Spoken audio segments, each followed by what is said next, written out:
The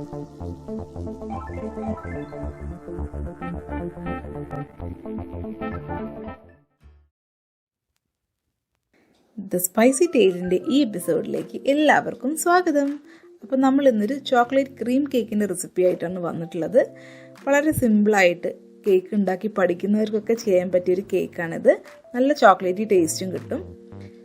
അപ്പോൾ ഇത് എങ്ങനെ ചെയ്തെടുക്കാമെന്ന് നമുക്ക് നോക്കാം.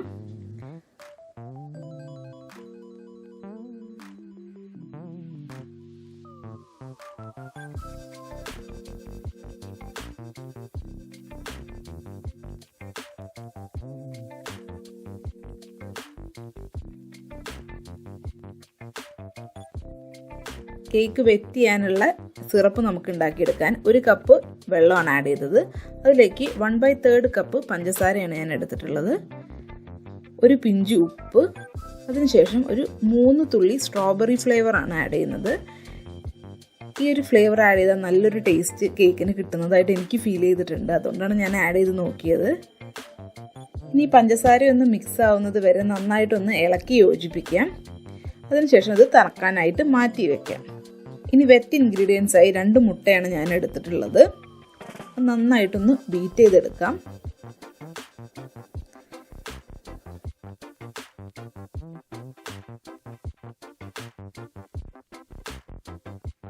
ഈ മുട്ടയുടെ മഞ്ഞ കളറൊക്കെ മാറി ഒരു ഓഫ് വൈറ്റ് കളറായാൽ മുട്ട ഏകദേശം റെഡിയാവും. ഇനി അതിലേക്ക് 1 ടീസ്പൂൺ വാനില എസൻസ് ആണ് ഞാൻ ആഡ് ചെയ്യുന്നത്. അതുകൂടെ ആഡ് ചെയ്തിട്ടൊന്ന് ബീറ്റ് ചെയ്തെടുക്കുവാണ്.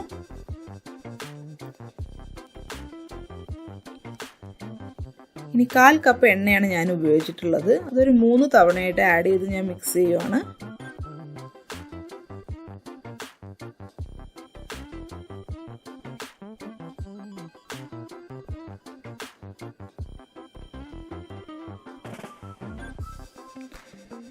പൊടിച്ച പഞ്ചസാരയാണ് ആഡ് ചെയ്യുന്നത്. 3/4 കപ്പ് പഞ്ചസാരയാണ് ഞാൻ എടുത്തിട്ടുള്ളത്. അത് നന്നായി പൊടിച്ചിട്ടാണ് എടുത്തിട്ടുള്ളത്. അത് കുറച്ച് കുറച്ചായി ഇട്ടിട്ട് നമുക്ക് മിക്സ് ചെയ്ത് കൊടുക്കാം.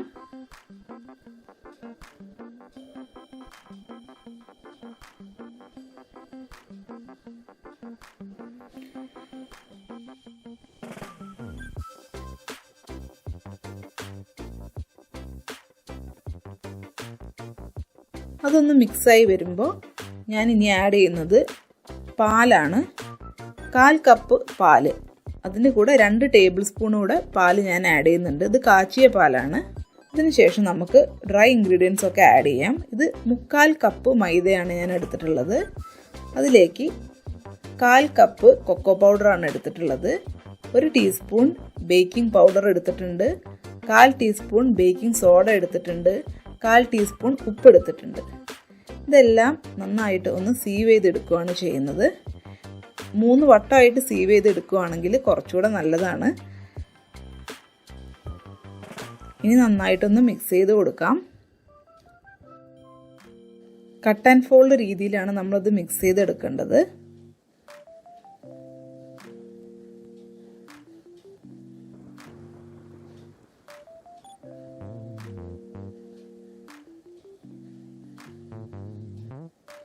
ഇനി ഇതിലേക്ക് ആവശ്യത്തിനുള്ള വിനാഗിരി കൂടി ഞാൻ ആഡ് ചെയ്തിട്ടുണ്ട്. 1 ടീസ്പൂൺ വിനാഗിരിയാണ് ആഡ് ചെയ്തിട്ടുള്ളത്.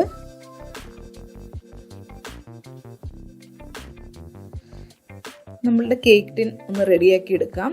അതിനായിട്ട് സൺഫ്ലവർ ഓയിൽ വെച്ച് നമ്മൾ എല്ലാ സൈഡും ഒന്ന് ഗ്രീസ് ചെയ്ത് കൊടുക്കുക. അതിലേക്ക് ഒരു ബട്ടർ പേപ്പർ പ്ലേസ് ചെയ്തിട്ട് ഒന്നുകൂടെ ഓയിൽ വെച്ച് ഗ്രീസ് ചെയ്ത് കൊടുക്കുക. ഇനി അതിലേക്ക് നമ്മൾ തയ്യാറാക്കി വെച്ച ബാറ്റർ ഒഴിക്കുകയാണ്. നിങ്ങൾക്ക് ഡാർക്ക് കളറുള്ള കൊക്കോ പൗഡർ കിട്ടുകയാണെങ്കിൽ അത് യൂസ് ചെയ്യാം. എൻ്റെ കയ്യിൽ ലൈറ്റ് കളറേ ഉണ്ടായിരുന്നുള്ളൂ കേട്ടോ. അതാണ് കേക്കിന് ഒരു കളറ് കുറവ്.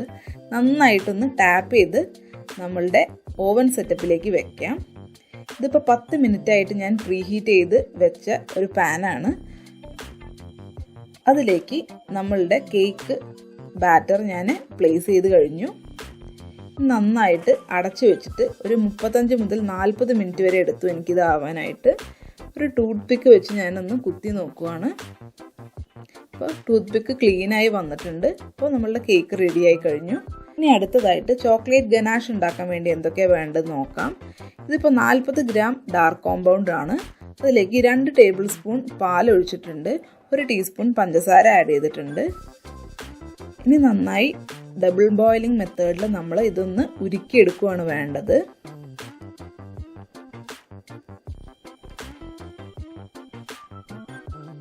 ഏകദേശം ഇതിൻ്റെ കൺസിസ്റ്റൻസി ആയിട്ടുണ്ട്.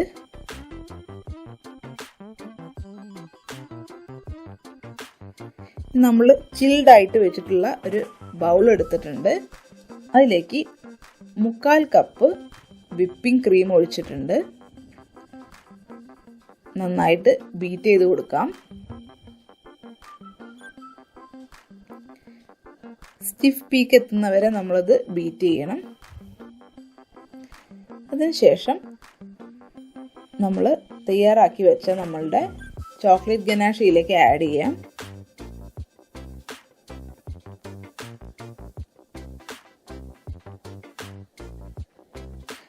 നല്ല ചോക്ലേറ്റി ടേസ്റ്റ് കിട്ടണമെങ്കിൽ നമ്മൾ എടുത്തു വെച്ചാൽ 40 ഗ്രാമിൻ്റെയും ഗനാഷ് ആഡ് ചെയ്യണം. നിങ്ങൾക്ക് കുറച്ച് കുറവ് ടേസ്റ്റ് മതിയെങ്കിൽ ഒരു 2 ടേബിൾ സ്പൂണൊക്കെ ആഡ് ചെയ്താൽ മതി. ഞാനിപ്പോൾ ഇത് കംപ്ലീറ്റ് ആയിട്ട് ആഡ് ചെയ്തിട്ടുണ്ട് കേട്ടോ. എന്നിട്ട് നന്നായിട്ട് ബീറ്റ് ചെയ്ത് എടുക്കുവാണ്.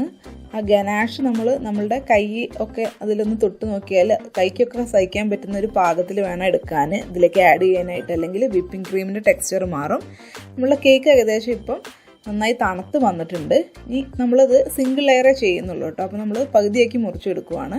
അതിനുശേഷം നമ്മൾ നേരത്തെ തണുക്കാനായി വെച്ച നമ്മളുടെ കേക്കിൻ്റെ സിറപ്പ് നമ്മൾ ഇതിലേക്ക് ഒഴിക്കുകയാണ്. എന്നിട്ട് നമ്മളുടെ കേക്കിൻ്റെ എല്ലാ സൈഡ്സും നമുക്കൊന്ന് വെറ്റാക്കി എടുക്കാം. അപ്പം ഞാനിതൊരു കുപ്പിയിലാക്കിയിട്ടാണ് ഇതിൽ അപ്ലൈ ചെയ്തിട്ടുള്ളത്. നിങ്ങൾക്ക് ബ്രഷ് ഉണ്ടെങ്കിൽ അങ്ങനെ ചെയ്യാം. ഇനി നമ്മൾ ക്രീം ഒരു ബാഗിലാക്കിയിട്ടുണ്ട്, പൈപ്പിംഗ് ബാഗിൽ. എന്നിട്ട് ഇങ്ങനെയാണ് ഞാൻ ക്രീം വെച്ചിട്ട് സെറ്റ് ചെയ്യുന്നത്.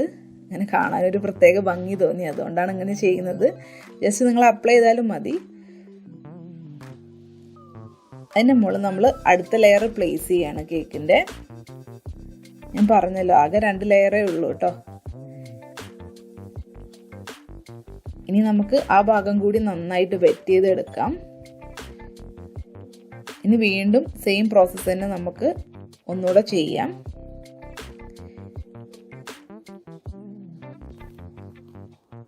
നമുക്ക് ഈ ഫുൾ സ്പേസ് ഇത് ഇങ്ങനെ തന്നെ നമുക്ക് ഈ നോസിൽ ഉപയോഗിച്ചിട്ട് ഫില്ല് ചെയ്തെടുക്കാം.